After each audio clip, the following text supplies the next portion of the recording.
Hi friends, welcome back to our YouTube channel. ഇന്ന് നമ്മൾ 9ാം ക്ലാസ്സിലെ social science chapter 1 moving forward from the stone age എന്ന chapter പഠിച്ചു തുടങ്ങാം. വെക്കേഷനൊക്കെ കഴിഞ്ഞ് നമ്മൾ പുതിയ സിലബസുമായി പുതിയ ക്ലാസ്സിലെത്തി. അപ്പോൾ പുതിയ വർഷം തന്നെ നമുക്ക് നമ്മുടെ സ്റ്റഡി പ്ലാനിംഗ് മികവുറ്റതായിരിക്കണം എന്ന ഉറച്ച വിശ്വാസം ഉണ്ടായിരിക്കണം. പഠനം തുടങ്ങുന്നതിന് മുമ്പ് എല്ലാവരും 1 മിനിറ്റ് പ്രാർത്ഥിക്കണം. എന്നിട്ട് പഠിച്ചു തുടങ്ങൂ. ഈ ശീലം ജീവിതത്തിൽ നിങ്ങളെ ഉയർത്തും. തളർച്ചയിലും നിങ്ങൾ ഊർജ്ജസ്വലരാകും. നമുക്ക് ചാപ്റ്ററിലോട്ട് കടക്കാം. കത്തുകൾ എഴുതുന്ന ഒരു കാലമുണ്ടായിരുന്നു. ഇലക്ട്രോണിക് യുഗം അഥവാ മൊബൈലിന്റെ ഉപയോഗം കത്തെഴുത്ത് ഇല്ലാതാക്കി എന്ന് തന്നെ പറയാം. എന്നാലും വാട്സപ്പിൽ ടെക്സ്റ്റ് മെസ്സേജിംഗ് നടക്കുന്നുണ്ട്. നമ്മുടെ ഫസ്റ്റ് പ്രൈം മിനിസ്റ്ററായ ജവഹർലാൽ നെഹ്റു തൻ്റെ മകൾക്ക് വലിയ വലിയ ആശയങ്ങളാണ് കത്തിലൂടെ പങ്കുവച്ചിരുന്നത്. സാധാരണയിൽ കവിഞ്ഞുള്ള കാര്യങ്ങളാണ് കത്തിലെ ഉള്ളടക്കം. പൊതുവായ പല വിജ്ഞാനങ്ങളും തൻ്റെ മകൾ ഇന്ദിരയ്ക്ക് കത്തിലൂടെ എഴുതി അറിയിച്ചിരുന്നു. പ്രിമിറ്റീവ് ഹ്യൂമൻസിനെ കുറിച്ച് അഥവാ പണ്ടുകാലത്തെ മനുഷ്യനെക്കുറിച്ച് അദ്ദേഹം എഴുതി അറിയിച്ചു.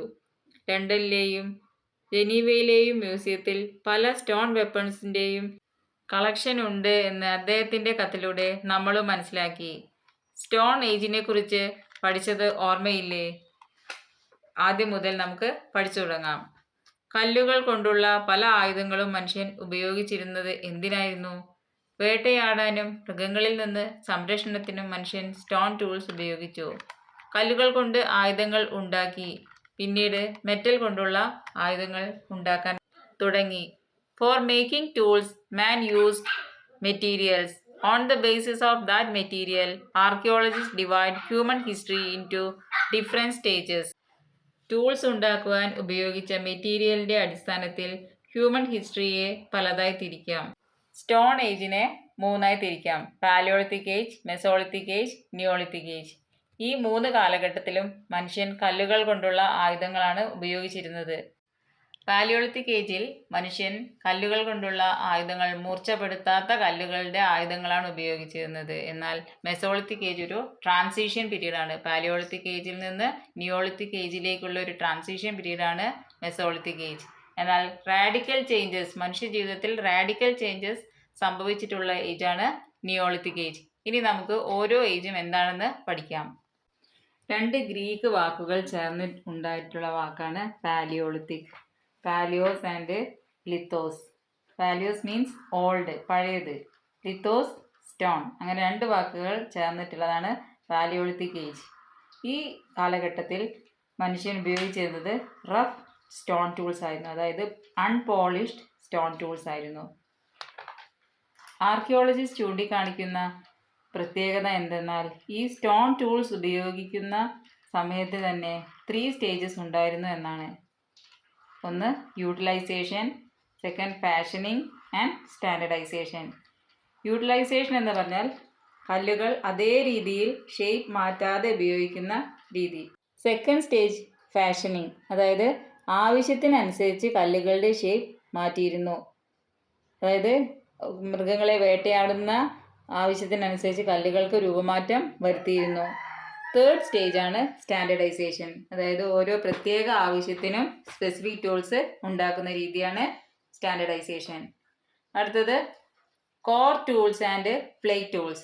എന്താണ് core tools and plate tools?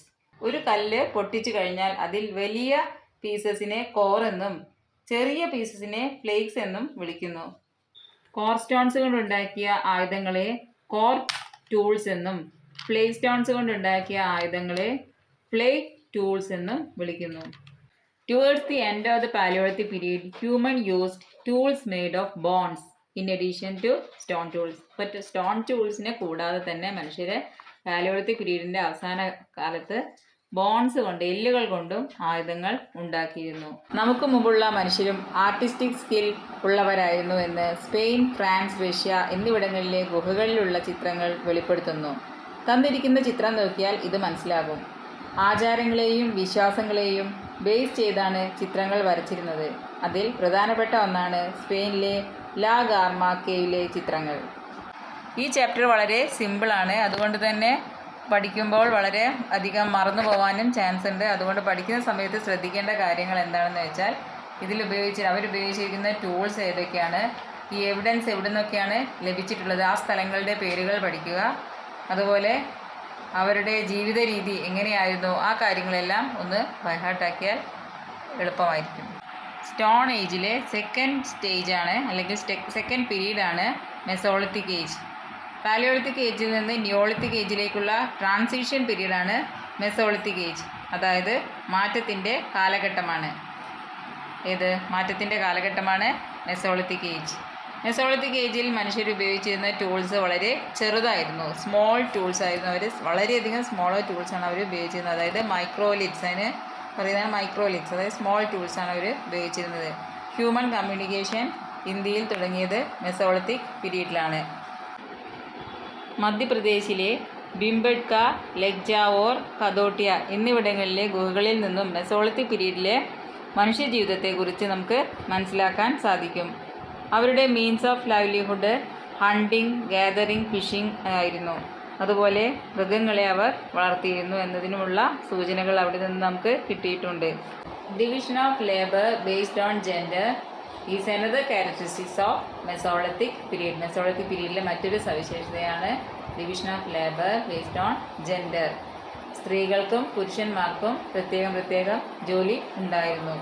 അതാണ് ഉദ്ദേശിക്കുന്നത്. മെസോളിത്തിക് പീരീഡിലും ആളുകൾക്ക് അമ്യൂസ്മെൻറ്റ്സ്, അതായത് വിനോദങ്ങൾ ഉണ്ടായിരുന്നു. 3 മെസോളിത്തിക് സെൻറ്റേഴ്സ് നമുക്ക് പഠിക്കാനുണ്ട്.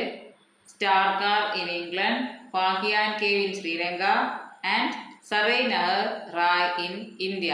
It is in Uttar Pradesh. അങ്ങനെ 3 മെസോളിത്തിക് സെൻറ്റേഴ്സിനെ കുറിച്ച് നമുക്ക് മനസ്സിലാക്കാം. അപ്പോൾ സ്റ്റാർകാർ എന്താണെന്ന് നോക്കാം. It is an open air settlement in north east England. North east ഇംഗ്ലണ്ടിലുള്ള ഒരു ഓപ്പൺ എയർ സെറ്റിൽമെൻറ്റാണ്, മെസോളിത്തിക് സെറ്റിൽമെൻറ്റാണ് ഇത് സ്റ്റാർകാർ. ഇതിൻ്റെ ഒരു പ്രത്യേകത എന്താണെന്ന് വെച്ചാൽ ജൈവ അവശിഷ്ടങ്ങൾ, അതായത് ഓർഗാനിക് റിമെയിൻസ് ഇവിടെ നിന്ന് ലഭിച്ചിട്ടുണ്ട്. അതുപോലെ സ്റ്റോൺ കൊണ്ടും ബോൺ കൊണ്ടും ഉണ്ടാക്കിയ, എല്ലുകൾ കൊണ്ടും കല്ലുകൾ കൊണ്ടും ഉണ്ടാക്കിയ ആയുധങ്ങൾ നമുക്ക് ഇവിടെ നിന്ന് ലഭിച്ചിട്ടുണ്ട്. എവിഡൻസസ് ഓഫ് ഏർലി കാർപ്പൻട്രി, അക്കാലത്ത് ഉണ്ടായ കാർപ്പൻട്രി എവിഡൻസും ഇവിടെ നിന്ന് നമുക്ക് ലഭിച്ചിട്ടുണ്ട്. It is believed that early humans used this area as a temporary settlement. താൽക്കാലികമായി താമസിക്കാനുള്ള ഒരിടം, അതാണ് സ്റ്റാർകാർ എന്നാണ് നമുക്ക് അവിടെ നിന്ന് കിട്ടിയ വിവരങ്ങൾ. ഇന്ത്യയിലുള്ള മെസോളിത്തിക് സെൻ്ററാണ് സറൈ നഹർ റായ്. ഇത് ഉത്തർപ്രദേശിലാണുള്ളത്. ഇവിടെ നിന്ന് നമുക്ക് ഒരുപാട് എവിഡൻസ് കിട്ടിയിട്ടുണ്ട്. എന്തൊക്കെയാണ് അവിടെ നിന്ന് കിട്ടിയ എവിഡൻസ് എന്ന് നോക്കാം. മെസോളിത്തിക് പീരീഡിൻ്റെ മെയിൻ ഫീച്ചർ എന്താണ്? മൈക്രോലിത്സ് ആണ്, അതായത് സ്മോൾ ടൂൾസ്.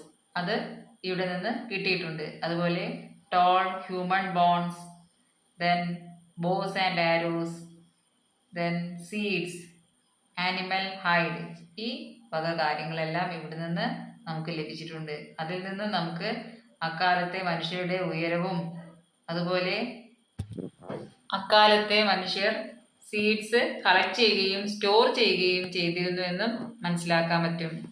ക്ലോത്ത്സ് ആയിട്ട് അവർ ആനിമൽ ഹൈഡ് യൂസ് ചെയ്തിരുന്നു. നെക്സ്റ്റ് നമ്മൾ പഠിക്കാൻ പോകുന്നതാണ് Neolithic age.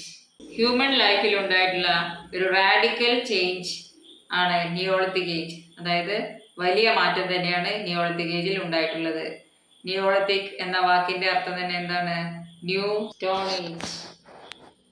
Man makes himself by Gordon Childe. Mention ചെയ്യുന്ന 2 പ്രധാന കാര്യങ്ങളാണ്, നിയോളിത്തിക് ഏജിൽ മെൻഷൻ ചെയ്യുന്ന 2 പ്രധാന കാര്യങ്ങളാണ്. എന്താണ്? Domestication of animals and beginning of agriculture. അതായത് മനുഷ്യൻ സറൗണ്ടിങ്ങുമായി കൂടുതൽ ഇടപെടാൻ തുടങ്ങി, ഇൻ്ററാക്ഷൻസ് കൂടുതൽ ഉണ്ടാവാൻ തുടങ്ങി. അങ്ങനെ മൃഗങ്ങളെ അവൻ വളർത്താൻ തുടങ്ങി, കൃഷി ചെയ്യാൻ തുടങ്ങി. ഈ 2 പ്രധാനപ്പെട്ട 2 മാറ്റങ്ങൾ അവൻ്റെ ജീവിതം തന്നെ മാറ്റിമറിച്ചു. ഇവിടെ മാപ്പ് നോക്കൂ. ഈ മാപ്പിൽ ഒരു കേർവ് കാണാം. ആർക്കിയോളജിസ്റ്റ് പറയുന്നത് ഇവിടെ കൃഷി ചെയ്തിരുന്നു എന്നാണ്. ഈ പ്രദേശത്ത് കൃഷി ചെയ്തിരുന്നു. അതുകൊണ്ട് ഈ പ്രദേശത്തിനെ അറിയപ്പെടുന്നത് എന്താണ്? Fertile crescent. അതിൻ്റെ ഷേപ്പ് കാരണമാണ് അങ്ങനെ പറയുന്നത്, ഫെർട്ടൈൽ ക്രസൻറ്റ്. അപ്പോൾ ഇവിടെ അതിന് വേണ്ടുന്ന പല എവിഡൻസും ആർക്കിയോളജിസ്റ്റിന് ലഭിച്ചിട്ടുണ്ട്. അതുകൊണ്ടാണ് അവർ ഈ റീജിയനെ ഫെർട്ടൈൽ ക്രസൻറ്റ് എന്ന് പറയുന്നത്. അപ്പോൾ നമ്മൾ നിയോളിത്തിക് ഏജിൽ മനുഷ്യൻ്റെ സിഗ്നിഫിക്കൻ്റ് ആയിട്ടുള്ള മാറ്റങ്ങൾക്ക് അല്ലെങ്കിൽ പ്രധാന മാറ്റങ്ങൾക്ക് കാരണം എന്താണെന്ന് പഠിച്ചു. Domestication of animals and beginning of agriculture ആണെന്ന് പഠിച്ചു. അപ്പോൾ ഈ രണ്ട് കാര്യങ്ങൾ ചെയ്യാൻ അവനെ പ്രേരിപ്പിച്ച ഫാക്ടേഴ്സ് എന്തൊക്കെയാണെന്ന് നോക്കാം. പോപ്പുലേഷൻ ഗ്രോത്ത്, അതായത് ജനസംഖ്യ വർദ്ധിച്ചപ്പോൾ അവന് ഭക്ഷണം ആവശ്യമായി വന്നു, കൂടുതൽ ആവശ്യമായി വന്നു, അത് കാരണം കൃഷി ചെയ്യാൻ തുടങ്ങി. And increase in the number of human settlement, അതുപോലെ മനുഷ്യൻ ഓരോയിടത്തും താമസിക്കുന്നത് കൂടാൻ തുടങ്ങി. കോംപ്ലക്സ് സോഷ്യൽ ഓർഗനൈസേഷൻ, കൂടുതൽ സോഷ്യൽ ഓർഗനൈസേഷനൊക്കെ ഫോം ചെയ്യാൻ തുടങ്ങി. ഷോർട്ടേജ് ഓഫ് ഫുഡ് പ്രൊഡക്ട്സ്, അവന് വേണ്ടുന്ന ഭക്ഷണം കിട്ടാതായി. ചേഞ്ച് ഇൻ ടെക്നോളജി, ടെക്നോളജിയിൽ വന്ന മാറ്റങ്ങൾ. ഇപ്പം ഈ പറഞ്ഞ കാര്യങ്ങൾ എല്ലാം തന്നെ അവനെ അഗ്രികൾച്ചർ തുടങ്ങുന്നതിനും മൃഗങ്ങളെ വളർത്തുന്നതിനും കാരണമായി. നിയോളിത്തിക് ഏജിൽ മനുഷ്യൻ ടൂൾസ് ഉപയോഗിച്ച് കൃഷി ചെയ്യാൻ തുടങ്ങി എന്ന് നമ്മൾ പഠിച്ചു. അപ്പോൾ for tilling the soil and cutting down trees man used tools. This mark the beginning of great changes in human life. മനുഷ്യ ജീവിതത്തിൽ വലിയ മാറ്റങ്ങൾ തന്നെ കൊണ്ടുവരാൻ സാധിച്ചു എന്നതാണ് നിയോളിത്തിക് ഏജിന്റെ പ്രത്യേകത. Agriculture and domestication of animals ensured study availability of food products. മനുഷ്യന് വേണ്ടുന്ന ഫുഡ് ലഭ്യമാക്കാൻ കൃഷിയും കന്നുകാലികളെ വളർത്തുന്നതും വളരെയധികം സഹായിച്ചു. അല്ലെങ്കിൽ മൃഗങ്ങളെ മെരുക്കി വളർത്തുന്നത് വളരെയധികം സഹായിച്ചു. ഇത് പല മാറ്റങ്ങൾക്കും കാരണമായി. എന്തെല്ലാം മാറ്റങ്ങളാണ് ഉണ്ടായതെന്ന് നോക്കാം. Permanent settlement and agrarian villages, അതിന്റെ ഫലമായി ഉണ്ടായ ഒരു കാര്യമാണ് പെർമനന്റ് സെറ്റിൽമെന്റ്. അതായത് ആളുകൾ സ്ഥിരമായ ഒരു സ്ഥലത്ത് താമസിക്കാനും കൃഷിയെ ബേസ് ചെയ്ത് ഒരു ജീവിതം കെട്ടിപ്പടുക്കാനും അങ്ങനെയുള്ള വില്ലേജസ് സ്ഥാപിക്കാനും അവർക്ക് സാധിച്ചു. അതുപോലെ പോട്ടറിയുടെ കണ്ടുപിടുത്തം, കളിമണ്ണ് കൊണ്ടുള്ള ബ്രിക്കുകളുടെ ഉപയോഗവും ഫുഡുകൾ സ്റ്റോർ ചെയ്ത് വെക്കാൻ അവനെ സഹായിച്ചു. അപ്പോൾ സ്റ്റോറേജ് ഓഫ് ഗ്രെയിൻസ് അവിടെ പോസിബിളായി. പിന്നെ വന്ന ഒരു മാറ്റം എന്താണ്? A section of society became free from agrarian activities. ഒരു കൂട്ടം ആൾക്കാർ കൃഷിയിൽ നിന്ന് അല്ലെങ്കിൽ കൃഷിപ്പണി ചെയ്യാണ്ട് ജീവിക്കേണ്ടി വന്നു. അവർക്ക് കൃഷി ചെയ്യേണ്ട ആവശ്യമില്ല. കാരണം ഒരുപാട് ഫുഡ് ഉണ്ടായി കഴിഞ്ഞാൽ, ആവശ്യത്തിൽ കൂടുതൽ ഫുഡ് ഉണ്ടെങ്കിൽ പിന്നെ കൃഷി ചെയ്യേണ്ട ആവശ്യം എന്താണ്? അപ്പോൾ ഒരു കൂട്ടം അതിൽ നിന്ന് ഫ്രീ ആയി. അങ്ങനെ വന്നപ്പോൾ എന്ത് സംഭവിച്ചു? പുതിയൊരു ഒക്യുപ്പേഷണൽ ഗ്രൂപ്പ്സ് ഉണ്ടായി. അതായത് section of society different occupational groups form ചെയ്തു. This resulted in significant changes in social formation. ഒരു സോഷ്യൽ ഫോർമേഷൻ ഇത് കാരണമായി. അതായത് ഡിഫറെന്റ് ഒക്യുപ്പേഷണൽ ഗ്രൂപ്പ്സ് ഉണ്ടാവാൻ കാരണം എന്താണ്? Surplus production. ഒരുപാട് ഉൽപ്പന്നങ്ങൾ ഉണ്ടാക്കി കഴിഞ്ഞാൽ അല്ലെങ്കിൽ ഫുഡ് പ്രൊഡക്ഷൻ കൂടിക്കഴിഞ്ഞാൽ ഒരു കൂട്ടം ആളുകൾ കൃഷിയിൽ നിന്ന് വേറിട്ട് നിൽക്കേണ്ടി വന്നു. അപ്പോൾ അവർ മറ്റു ജോലികൾ ചെയ്യേണ്ടി വന്നു. അങ്ങനെ പലതരത്തിലുള്ള ഒരു ആളുകളുടെ അല്ലെങ്കിൽ പല സോഷ്യൽ ഗ്രൂപ്പ്സുകൾ അല്ലെങ്കിൽ ഒക്യുപ്പേഷണൽ ഗ്രൂപ്പ്സുകൾ ഫോം ചെയ്തു. അത് സോഷ്യൽ ഫോർമേഷന് കാരണമായി. ഗോർഡൻ ഷീൽഡ് ഈ കാലഘട്ടത്തിനെ പറയുന്നത് എന്താണ്? നിയോളിത്തിക് റെവല്യൂഷൻ എന്നാണ് പറയുന്നത്. അപ്പൊ നമ്മൾ ഇന്ന് കാണുന്ന മാറ്റങ്ങൾക്കെല്ലാം പ്രധാന കാരണം എന്താണ്? ഈ നിയോളിത്തിക് ഏജിലുള്ള ഈ വലിയ മാറ്റമാണ്. അതിന്റെ അടിസ്ഥാനത്തിലാണ് ഗോർഡൻ ഷീൽഡ് ഈ കാലഘട്ടത്തിനെ നിയോളിത്തിക് റെവല്യൂഷൻ എന്ന് പറയുന്നത്. അടുത്തത് നമുക്ക് നിയോളിത്തിക് സെന്റേഴ്സ് ഏതെല്ലാം എന്ന് നോക്കാം. ജെറിക്കോ എവിടെയാണുള്ളത്? Palestine. Jarmo Iran. Ali Kosh Iran. Mehrgarh in Indian subcontinent. It is in Pakistan. അപ്പൊ ഈ 4 സ്ഥലങ്ങളും എന്തായാലും പഠിച്ചു വെക്കുക. നിയോളിത്തിക് ഏജിലുള്ള ഒരു നിയോളിത്തിക് സെന്റർ ആണ് ജാർമോ. ഇത് ഇറാഖിലാണുള്ളത്. കുർദിഷ് ഹില്ലിലുള്ള ജാർമോയെ കുറിച്ച് നമുക്ക് നോക്കാം. ഇവിടുത്തെ ആളുകൾ 2 വെറൈറ്റീസ് ഓഫ് വീറ്റ് കൾട്ടിവേറ്റ് ചെയ്തിരുന്നു. അതുപോലെ ബാർലി കൾട്ടിവേറ്റ് ചെയ്തിരുന്നു. പണ്ട് നമ്മൾ പറഞ്ഞിട്ടുള്ളതാണ് നിയോളിത്തിക് ഏജിൽ കൾട്ടിവേഷൻ ഉണ്ടായിരുന്നു, അതേപോലെ domestication. They domesticated got and other animals. അവര് മൃഗങ്ങളെ വളർത്തിയതിനുള്ള ഒരു തെളിവാണ് ദേ ഡൊമസ്റ്റിക്കേറ്റഡ് ഗോട്ട്. ആടുകളെ വളർത്തിയിരുന്നു, മറ്റു മൃഗങ്ങളെയും വളർത്തിയിരുന്നു. അവരുടെ ഹട്ടുകൾ എങ്ങനെയായിരുന്നു? വളരെ ചെറുതായിരുന്നു. They made figures of animals and humans with clay. കളിമണ്ണ് കൊണ്ട് അവര് മൃഗങ്ങളുടെയും മനുഷ്യന്റെയും രൂപങ്ങൾ ഉണ്ടാക്കിയിരുന്നു. അതിൽ പ്രധാനപ്പെട്ട ഒന്നാണ് പ്രഗ്നന്റ് വുമന്റെ ഫിഗർ. അടുത്ത നിയോളിത്തിക് സെന്ററാണ് മെഹർഗഡ്. ഇത് ഇന്ന് പാകിസ്ഥാനിലാണ് സ്ഥിതി ചെയ്യുന്നതെങ്കിൽ ഇത് ആൻഷ്യന്റ് ഇന്ത്യയുടെ ഒരു ഭാഗമായിരുന്നു. ഇതിന്റെ പ്രധാനപ്പെട്ട ഫീച്ചർ എന്താണെന്ന് വെച്ചാൽ ഇവിടെയായിരുന്നു മൃഗങ്ങളെ വളർത്തലും പ്ലാന്റ്സ് കൾട്ടിവേഷൻ തുടങ്ങിയതും. അതുകൊണ്ട് ഈ this region is called the bread basket of Baluchistan. അടുത്തത് മെറ്റൽ ഏജ്. സ്റ്റോൺ ടൂൾസിന് പകരം മനുഷ്യൻ മെറ്റൽസ് യൂസ് ചെയ്യാൻ തുടങ്ങി. അപ്പോൾ നമ്മൾ ആദ്യം യൂസ് ചെയ്ത മെറ്റൽ ഏതാണ്? മനുഷ്യൻ ആദ്യം യൂസ് ചെയ്ത മെറ്റലാണ് copper. During this period human learn the technique of turning raw copper into weapons and tools. അവൻ റോ കോപ്പറിനെ വെപ്പൺസ് ആൻഡ് ടൂൾസ് ആക്കി മാറ്റാനുള്ള ടെക്നിക്ക് പഠിച്ചു. ഇനി കോപ്പർ എവിടെയാണ് ലഭിച്ചിട്ടുള്ളത്? അക്കാലത്ത് കോപ്പർ ലഭിച്ച സ്ഥലങ്ങളാണ് കാറ്റൽ ഹായുക്, ചായോനോ ആൻഡ് അലിഗോഷ്. കോപ്പർ ടൂൾസ് ഉപയോഗിക്കാനുള്ള പ്രധാന കാരണം എന്താണ്? അവയ്ക്ക് എളുപ്പത്തിൽ ഷേപ്പും ഫോമും മാറ്റാൻ പറ്റും. അതുപോലെ തന്നെ അതിന് ഡ്യൂറബിലിറ്റി ഉണ്ട്, ഒരുപാട് കാലം നിലനിൽക്കും. ഈ കാരണങ്ങളാണ് അവനെ സ്റ്റോൺ ടൂൾസിൽ നിന്നും കോപ്പർ ടൂൾസിലേക്ക് മാറാൻ പ്രേരിപ്പിച്ചത്. അടുത്തത് നമ്മൾ പഠിക്കാൻ പോകുന്നതാണ് കാൽക്കൊളുത്ത് ഗേജ്. കാൽക്കൊളുത്ത് ഗേജ് മനുഷ്യൻ മെറ്റൽസ് യൂസ് ചെയ്തു, അതുപോലെ തന്നെ അതിൻ്റെ കൂടെ തന്നെ ടൂൾസും യൂസ് ചെയ്തു. കാൽക്കൊളുത്ത് ഗേജിൽ നിലനിന്നിരുന്ന പല റിമൈൻസും, അതായത് ശേഷിപ്പുകളും നമുക്ക് ഇവിടെ നിന്ന് കിട്ടിയിട്ടുണ്ട്. രാജസ്ഥാൻ, മധ്യപ്രദേശ്, മഹാരാഷ്ട്ര എന്നീ സ്ഥലങ്ങളിൽ നിന്ന് ലഭിച്ചിട്ടുണ്ട്. അടുത്തത് നമ്മൾ പഠിക്കാൻ പോകുന്നതാണ് ബ്രോൺസ് ഏജ്. ഇപ്പോൾ കാൽക്കൊളുത്ത് ഗേജിന് ശേഷം വന്നിട്ടുള്ള ഏജാണ് ബ്രോൺസ് ഏജ്. ഇപ്പോൾ നമ്മൾ already stone age, metal age, chalcolithic age, next പഠിക്കാൻ പോകുന്നതാണ് ബ്രോൺസ് ഏജ്. ബ്രോൺസ് ഏജിലാണ് മനുഷ്യൻ നാഗരിക ജീവിതം തുടങ്ങിയത്. എന്താണ് നാഗരിക ജീവിതം? മനുഷ്യൻ ഒന്നിച്ചൊരു സ്ഥലത്ത് പല ജോലികൾ ചെയ്ത് ജീവിക്കുക, പല രീതിയിലുള്ള അഗ്രികൾച്ചർ പ്രൊഡക്ട്സ് അല്ലാതെ പല രീതിയിലുള്ള ഒക്യുപ്പേഷൻസ് ചെയ്ത് ഒരു കൂട്ടം ആളുകൾ ഒരു പ്രദേശത്ത് വസിക്കുക. അങ്ങനെയുള്ള ഒരു നാഗരിക ജീവിതം എങ്ങനെയാണ് തുടങ്ങിയത് എന്ന് നമുക്ക് നോക്കാം. മനുഷ്യൻ ആദ്യകാലങ്ങളിൽ കാറ്റിൻ്റെയും കാളയുടെയും ശക്തി ഉപയോഗിക്കാൻ തുടങ്ങി. അവൻ പ്ലോ, വീൽ കാർട്ട്, ബോട്ട് എന്നിവയും ഉപയോഗിച്ചു. മെറ്റലർജി കൂടുതൽ ഡെവലപ്ഡ് ആയത് കാരണം അഗ്രികൾച്ചർ പ്രൊഡക്ഷൻ കൂടി, കൂടുതൽ സർപ്ലസ് പ്രൊഡക്ഷൻ ഉണ്ടായി. അങ്ങനെ ഈ സർപ്ലസ് പ്രൊഡക്ഷൻ കാരണം മനുഷ്യൻ മറ്റ് ജോലികൾ ചെയ്യാൻ നിർബന്ധിതരായി. അങ്ങനെ അവൻ ഒരു പ്രദേശത്ത് സ്ഥിരതാമസമാക്കാൻ തുടങ്ങി. അങ്ങനെ അർബനൈസേഷൻ സ്റ്റാർട്ട് ചെയ്തു. അപ്പോൾ അർബനൈസേഷൻ തുടങ്ങുന്നത് എങ്ങനെയാണ്? ഒരു സ്ഥലത്ത് ഡെൻസ്ലി പോപ്പുലേറ്റഡ് ആയിട്ട് ആളുകൾ നിൽക്കുകയാണെന്നുണ്ടെങ്കിലാണ് അവിടെ അർബനൈസേഷൻ സ്റ്റാർട്ട് ചെയ്യുന്നത്, അല്ലേ? when a region comes to be densely populated, then we can say that urbanization begins. where the majority earn the means of living through non-agricultural activities. അപ്പോൾ നമ്മൾ പറഞ്ഞു കഴിഞ്ഞു, അഗ്രികൾച്ചറൽ പ്രൊഡക്ഷൻ അല്ലാതെ തന്നെ പല അഗ്രികൾച്ചറൽ ആക്ടിവിറ്റീസ് ആയ ക്രാഫ്റ്റ്, ട്രേഡ്, ഈ വക കാര്യങ്ങളെല്ലാം മനുഷ്യൻ ചെയ്യാൻ തുടങ്ങിയതോടുകൂടി urbanization സ്റ്റാർട്ട് ചെയ്തു. അവൻ ഡെൻസ്ലി എന്ന് പറഞ്ഞാൽ എന്താണ്? ഒരു ഭാഗത്ത് തിങ്ങി താമസിക്കാൻ തുടങ്ങി.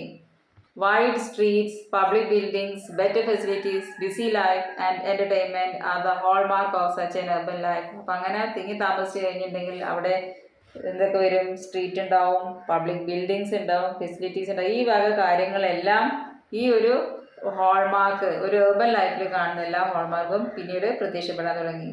അതാണ് പറയുന്നത്. urban life began in the Bronze Age. അപ്പോൾ നമുക്ക് urban life തുടങ്ങുന്നത് ബ്രോൺസ് ഏജിലാണ് ഇതിൽ നിന്ന് മനസ്സിലാക്കാം. അപ്പോൾ ഏതൊക്കെയാണ് ബ്രോൺസ് ഏജ് സിവിലൈസേഷനിലുള്ള ഉൾപ്പെടുന്നത്? Harappan civilization, Egyptian civilization, Mesopotamian civilization and Chinese civilization. All these civilization belongs to the Bronze Age. Harappan civilization in India belongs to the Bronze Age. Harappa, Mohenjodaro, Lothal തുടങ്ങിയ സിറ്റികളിലൊക്കെ ഒരു വെൽ പ്ലാൻഡ് പബ്ലിക് ബിൽഡിങ്സും great bath houses, street, drainage system, അഴുക്കുചാൽ പോകാനുള്ള സംവിധാനങ്ങളും എല്ലാം, granaries, ഫുഡുകളൊക്കെ store ചെയ്യാൻ വേണ്ടിയിട്ടുള്ളത്, അങ്ങനെ എല്ലാ ക്രാഫ്റ്റ്സ് ആൻഡ് ട്രേഡ് എല്ലാം നമുക്ക് ഇവിടെ അർബനൈസേഷൻ്റെ ഭാഗമായി നമുക്കിവിടെ എവിഡൻസായി ലഭിച്ചിട്ടുണ്ട്. അതുകൊണ്ട് ഹാരപ്പൻ സിവിലൈസേഷനെ first urbanisation in Indian history എന്ന് പറയും. ഇന്ത്യൻ ചരിത്രത്തിൽ തന്നെ ആദ്യത്തെ ഒരു നാഗരിക ജീവിതം തുടങ്ങിയത് ഹാരപ്പൻ സിവിലൈസേഷനിലാണ് എന്ന് തന്നെ നമുക്ക് ഇവിടെ നിന്ന് മനസ്സിലാക്കാൻ കഴിയും. ഇനി നമ്മൾ പോകുന്നത് വേദിക് ഏജിലേക്കാണ്. ഈ വേദിക് ഏജിനെ കുറിച്ച് നമ്മൾ മനസ്സിലാക്കുന്നത് എവിടെ നിന്നാണ്? വേദിക് ലിറ്ററേച്ചറിൽ നിന്നാണ് വേദിക് ഏജിനെ കുറിച്ച് നമ്മൾ മനസ്സിലാക്കുന്നത്. എന്താണ് വേദ? അറിവാണ് വേദ, നോളേജ്. വേദ മീൻസ് നോളേജ്. 4 തരം വേദങ്ങളുണ്ട്. നമ്മൾ എപ്പോഴോ ഏതോ ക്ലാസ് മുതൽ നമ്മൾ പഠിച്ചിട്ടുണ്ട്. 4 വേദങ്ങളുണ്ട്. ഋഗ്വേദ, യജുർവേദ, സാമവേദ, അഥർവവേദ. ഇങ്ങനെ പഠിച്ച കാര്യങ്ങൾ തന്നെയാണ് വീണ്ടും പഠിക്കുന്നതെങ്കിലും അത് കൂടുതൽ മനസ്സിൽ ഉറപ്പിച്ചാലേ പഠിക്കാൻ പറ്റുള്ളൂ. ഒക്കെ അറിയുന്നതാണെങ്കിലും ബോറടിക്കുന്നുണ്ടാവും. എന്നാലും അത് നല്ലവണ്ണം ശ്രദ്ധിച്ച് പഠിക്കുക. എന്നാൽ പിന്നെ ആവർത്തിച്ച് പഠിക്കുന്നതിലൂടെ നമുക്ക് മനസ്സിൽ ഉറപ്പിക്കാൻ കഴിയും. ഇപ്പോൾ ഋഗ്വേദങ്ങളാണ് ആദ്യത്തെ വേദം. അതിന് ശേഷം വന്നിട്ടുള്ളതാണ് യജുർവേദ, സാമവേദ, അഥർവവേദ. ഹാരപ്പൻ സിവിലൈസേഷൻ്റെ ഡീക്ലൈനോടുകൂടി, അതായത് അവസാനിച്ചതോടുകൂടി ആര്യന്മാർ സപ്തസിന്ധു റീജിയനിലെത്തി. They spoke a language belong to Indo European family. Indo European ഫാമിലിയിൽ പെടുന്നതാണ് Sanskrit, Latin, Greek, Germans, English, Swedish, Russian, Polish, Italian, Spanish and French and Romanian. അങ്ങനെ ഈ ഭാഷകളിൽ സംസാരിക്കുന്ന ആളുകളായതുകൊണ്ട് തന്നെ നമുക്ക് മനസ്സിലാക്കാൻ പറ്റും ഇവർ സെൻട്രൽ ഏഷ്യയിലെ താമസക്കാരാണെന്ന്. We get to know about this age from Vedas. അത് നമ്മൾ പറഞ്ഞു കഴിഞ്ഞു. വേദത്തിൽ നിന്നാണ് നമ്മൾ ആര്യന്മാരെ കുറിച്ച് അല്ലെങ്കിൽ വേദിക് ഏജിനെ കുറിച്ച് മനസ്സിലാക്കുന്നത്. ഇത് 1500 BCക്കും 600 BCക്കും ഇടയിൽ പെടുന്നതാണ് വേദിക് പീരീഡ്. ഇപ്പോൾ വേദിക് പീരീഡിനെ രണ്ടായി തിരിക്കാം: early Vedic period and later Vedic period. Rigveda compose ചെയ്ത പീരീഡാണ് ഏർലി വേദിക് പീരീഡ്. അതിനുശേഷം 3 വേദാസ് കമ്പോസ് ചെയ്തല്ലോ എഴുതപ്പെട്ട കാലഘട്ടമാണ് ലേറ്റർ വേദിക് പീരീഡ് എന്ന് അറിയപ്പെടുന്നത്. ഇനി ഏർലി വേദിക് പീരീഡിലെയും ലേറ്റർ വേദിക് പീരീഡിലെയും ഫീച്ചേഴ്സ് എന്തൊക്കെയാണെന്ന് നോക്കാം. സപ്തസിന്ധു റീജിയനിലായിരുന്നു ആര്യന്മാർ താമസിച്ചിരുന്നെങ്കിൽ ലേറ്റർ വേദിക് പീരീഡിൽ അവർ ഗംഗാറ്റി പ്ലെയിനിലെത്തി. അവരുടെ ജീവിതം പാസ്റ്ററൽ ലൈഫായിരുന്നു, അതായത് ഇടയ ജീവിതമായിരുന്നു. എന്നാൽ ലേറ്റർ വേദിക് പീരീഡിൽ അവർ കൃഷിക്ക് കൂടുതൽ പ്രാധാന്യം കൊടുത്തു. അവർ ഒരു സ്ഥലത്ത് സ്ഥിരമായി താമസിക്കുന്നവരായിരുന്നില്ല ഏർലി വേദിക് പീരീഡെങ്കിൽ. ലേറ്റർ വേദിക് പീരീഡിൽ അവർ സെറ്റിൽ ലൈഫ് തുടങ്ങി, അതായത് ഒരു സ്ഥലത്ത് സ്ഥിരമായി താമസിക്കാൻ തുടങ്ങി. അവരുടെ social status for woman comparatively higher in early Vedic period. പക്ഷേ പിന്നീട് വുമൻ്റെ സ്ഥാനം കുറയാൻ തുടങ്ങി. ഫോറസ്റ്റ് അവർ cleared and burn for cultivation. കൃഷിക്ക് വേണ്ടി അവർ വെട്ടാനും ബേൺ ചെയ്യാനും തുടങ്ങി. പക്ഷേ ലേറ്റർ വേദിക് പീരീഡിലായപ്പോഴത്തേക്കും അയണിൻ്റെ ഉപയോഗം കൂടി. Society was consisted of many tribes. ഒരുപാട് ട്രൈബ്സ് ചേർന്നിട്ടുള്ള ഒരു സമൂഹമായിരുന്നെങ്കിൽ ഇവിടെ വർണ്ണാസ് സിസ്റ്റം ഉടലെടുത്തു. ലേറ്റർ വേദിക് പീരീഡിൽ വർണ്ണാസ്, ജാതിയെ ബേസ് ചെയ്ത് ആളുകളെ തരംതിരിക്കുന്ന രീതി, അതാണല്ലോ വർണ്ണാസ്. യാഗങ്ങളെല്ലാം ചെയ്തിരുന്നത് ഫാമിലിയിലെ ഹെഡാണ് ചെയ്തിരുന്നതെങ്കിൽ, ഏർലി വേദിക് പീരീഡിൽ ഫാമിലിയുടെ ഹെഡാണ് യാഗങ്ങൾ ചെയ്തിരുന്നെങ്കിൽ പിന്നീട് ലേറ്റർ വേദിക് പീരീഡിൽ ഒരു പ്രത്യേക വ്യക്തി അതിനായി നിയോഗിക്കപ്പെട്ടു. പ്രകൃതി ശക്തികളെ ആരാധിക്കുന്നവരായിരുന്നു ഏർലി വേദിക് പീരീഡിലുള്ള മനുഷ്യരെങ്കിൽ ലേറ്റർ വേദിക് പീരീഡിൽ അവർക്ക് പുതിയ ആരാധന രൂപങ്ങൾ ഉണ്ടായി. New deities came to be worshipped in later Vedic period.